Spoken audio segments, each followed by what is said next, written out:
Assalomu alaykum, hurmatli brifing ishtirokchilari. Hammamizga ma'lumki, so'nggi yillarda prezidentimiz tashabbuslari bilan xotin-qizlarning manfaatlarini himoya qilish, ularni har tomonlama qo'llab-quvvatlash borasida bir qator qaror farmonlar qabul qilinyaptiki, bular xotin-qizlarimizni o'zlarini yo'llarini topishlari, o'z ishlarini topishlari, tadbirkorliklarini boshlashlari uchun qo'l kelmoqda. Kogon shahrida ham xotin-qizlarni har tomonlama qo'llab-quvvatlash, ularning jamiyatdagi mavqeini yanada mustahkamlash, muammolarni hal etish borasida bir qator ijobiy ishlar amalga oshirib kelinmoqda.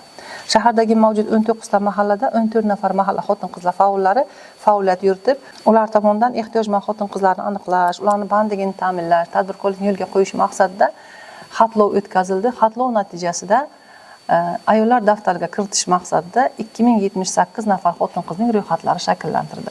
30 yoshdan oshgan xotin-qizlar quyidagi toifalar asosida xatlov natijasida ayollar daftariga kiritildi.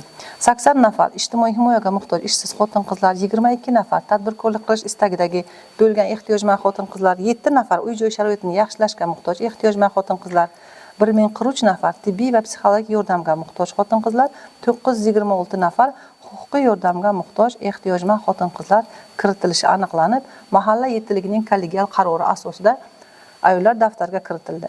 Va bu borada ularga yordam ko'rsatish masalasida ishlar boshlab yuborildi.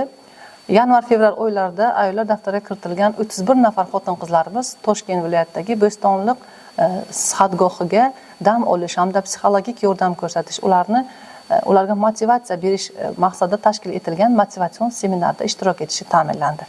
Shuningdek, bizni jamiyat va davlat hayotida faollik va tashabbuskorlik ko'rsatgan, o'zining samarali mehnati bilan jamiyat rivojiga munosib hissa qo'shib kelayotgan Zirabot mahallasi Oqila ayollar harakati a'zosi Qosim va Manzira opamiz mo'tabar ayol ko'krak nishoni bilan, Arabxona mahalla xotin-qizlar faolimiz esa Soliyev Feruzaxon mahalla iftixori ko'krak nishoni bilan taqdirlandilar.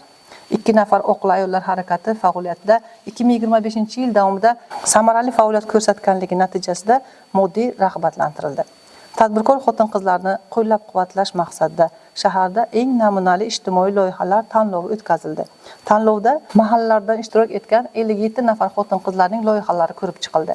Ular orasidan 5 nafar xotin-qizimizning loyihalari ma'qullanib, komissiya tomonidan loyiq deb topilib, ularga vaucherlar topshirildi. Shuningdek, xotin-qizlarning iqtisodiy imkoniyatlarini kengaytirish maqsadida 107 nafar xotin-qizlar o'zini-o'zi band qilindi. Kasb-hunar va tadbirkorlik ko'nikmalariga 10 nafar, tikuvchilik yo'nalishiga 7 nafar xotin-qizlarimiz bojxona yo'nalishida esa o'qitildi. 2026-yilning 2 oylik yakunlari tahliliga ko'ra, shaharda jami 16 ta oilaviy ajrim holati qayd etildi. Bu ko'rsatkich 2025-yilning shu davriga nisbatan 9 taga kamayishiga erishildi. Otalikni belgilash holatlari esa 19 tani tashkil etib, o'tgan yilning shu davriga nisbatan 4 taga kamayishiga erishildi. Shuningdek, shaharda norasmiy nikoh asosida yashab kelayotgan 19 ta oilaning 11 nafari rasmiylashtirilishga erishildi. Joriy yilning 2 oy davomida tazyiq va zo'ravonlik sodir etgan va jabrlangan 26 nafar fuqarolarga himoya orderlari berilib, o'tgan yilga nisbatan 6 taga kamaygan bo'lsa-da, xotin-qizlar o'rtasida joriy yilda 2 oy davomida bitta jinoyat sodir etilib, o'tgan yilga nisbatan bittaga oshganligi qayd etilgan. Shahardagi mahallalarda biz zo'ravonlikka qarshimiz, siz huquqingizni bilasizmi mavzularida 15 ta targ'ibot tadbirlari o'tkazildi.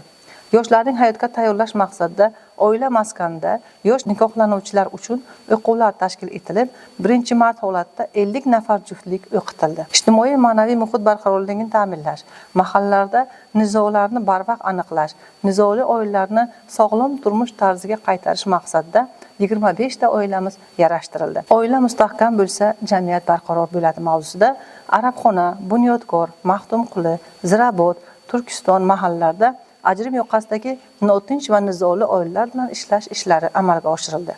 Shuningdek, qizlar tarbiyasi, millat tarbiyasi mavzusida 12 ta davra suhbatlari, kitobxon oila, ma'naviy ma'rifiy tadbiri esa 11 ta mahallamizda tashkil etildi.